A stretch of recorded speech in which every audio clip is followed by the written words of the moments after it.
রাজশাহী বরিশালের পর এবার রংপুরে আন্দোলনরত সমমনা ৮ ইসলামী দলের সমাবেশ। পূর্ব নির্ধারিত সূচিতে বুধবার বিকেলে সমাবেশ শুরুর কথা থাকলেও দুপুরের মধ্যে রংপুরের কালেক্টরেট ময়দান পূর্ণ হয় কানায় কানায়।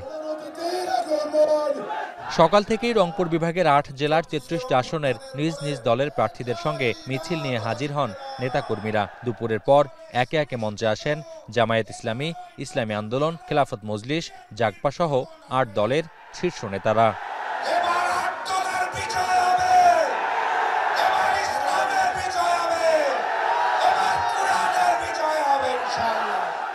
আনুষ্ঠানিক বক্তব্যে নির্বাচনী প্রতিশ্রুতি ছাড়াও প্রতিপক্ষের সমালোচনায় মুখর ছিলেন ৮ দলের নেতারা। জোটের প্রার্থীদের নিজ নিজ দলের প্রতীকে ভোট দেওয়ার আহ্বান ছাড়াও গণভোটে হ্যাঁ ভোটের পক্ষে জনমত গড়ে তোলার বার্তা উঠে আসে বক্তাদের কণ্ঠে।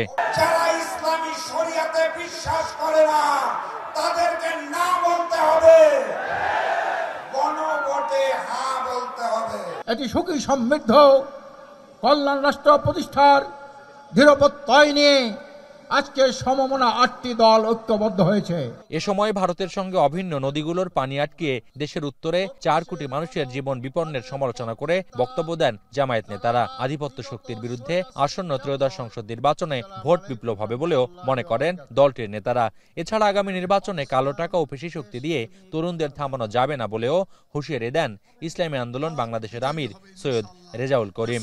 একই দিনে যদি গণভোট হয় তাহলে গণভোটের এই রায় সংসদ নির্বাচনকে কোনো ভালো কিছু করতে পারবে? এত সোজা কথা কেন তারা বুঝে না? আমি সত্যিকার আমিও বুঝি না। কোন আধিপত্যবাদ বিরোধী শক্তি আজকে ক্ষমতায় গেলে আমরা আমার দেশ আমি শাসন করতে পারবো, বাংলাদেশের জনগণই শাসন করতে পারবো। কারো ডিকটেশনে, কারো দাদাগিরিতে বাংলাদেশ চলবে না।